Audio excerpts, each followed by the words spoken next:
అస్సలాము అలైకుం అందరికీ నమస్కారం. Welcome to my channel. ఈరోజు మనం రవ్వ పాయసాన్ని టేస్టీగా ఎలా చేసుకోవాలో చూసేద్దాం. రవ్వతో ఎప్పుడు మనం కేసరి చేసుకుంటూ ఉంటాము. కేసరి కాకుండా ఇలాగా రవ్వ పాయసాన్ని ట్రై చేయండి. సూపర్ టేస్ట్ ఉంటుంది. ఎవరైనా ఫస్ట్ టైం మన ఛానల్‌లో వీడియోస్ చూస్తూ ఉంటే సబ్స్క్రైబ్ చేసుకోండి. ఫర్దర్ వీడియోస్ కోసం పక్కనున్న బెల్ సింబల్‌ని క్లిక్ చేయండి.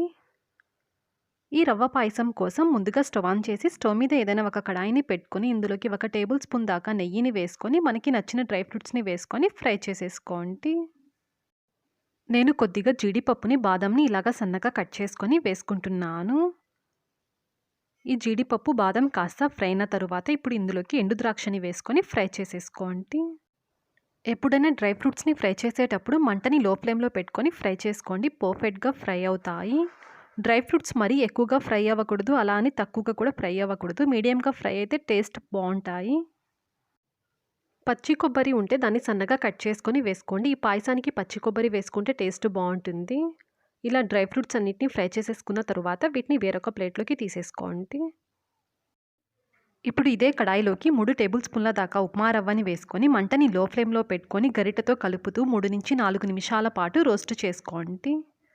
డ్రై ఫ్రూట్స్‌ని ఫ్రై చేసేటప్పుడు మనం నెయ్యి వేసాం కదా! ఆ నెయ్యి సరిపోతుంది. ఒకవేళ నెయ్యి సరిపోకపోతే ఎక్స్‌ట్రా నెయ్యిని వేసుకొని రోస్ట్ చేసుకోండి. రవ్వని రోస్ట్ చేసేసుకున్న తరువాత ఇందులోకి 500 ml వరకు చిక్కటి పాలని యాడ్ చేసుకోండి. ఇక్కడ నేను పచ్చి పాలనే వేస్తున్నాను.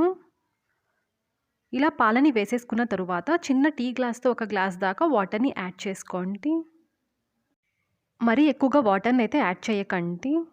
తరువాత కొద్దిగా యాలకుల పొడిని వేసుకొని గరిటెతో కలుపుతూ ఉండండి. లేకపోతే మీకు లంప్స్ ఫామ్ అవుతాయి. మంటని మీడియం ఫ్లేమ్‌లో పెట్టుకొని కంటిన్యూస్‌గా గరిటెతో కలుపుతూ రవ్వ ఉడికేంత వరకు దీన్ని కుక్ చేసుకోండి.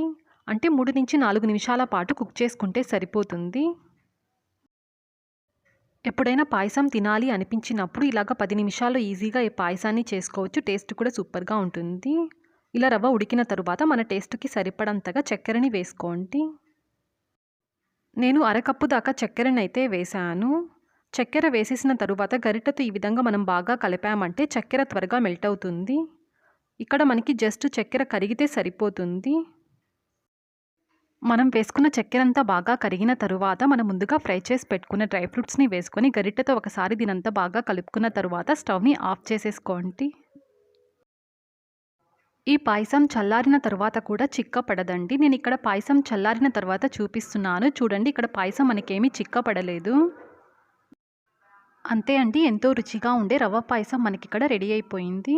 ఒకసారి ఈ ప్రాసెస్‌లో ట్రై చేయండి. టేస్ట్ బావుంటుంది. ఈ వీడియో నచ్చితే లైక్ చేయండి, షేర్ చేయండి, సబ్స్క్రైబ్ చేసుకోండి. ఫర్దర్ వీడియోస్ కోసం పక్కనున్న బెల్ ఐకాన్‌ని క్లిక్ చేయండి. Thanks for watching.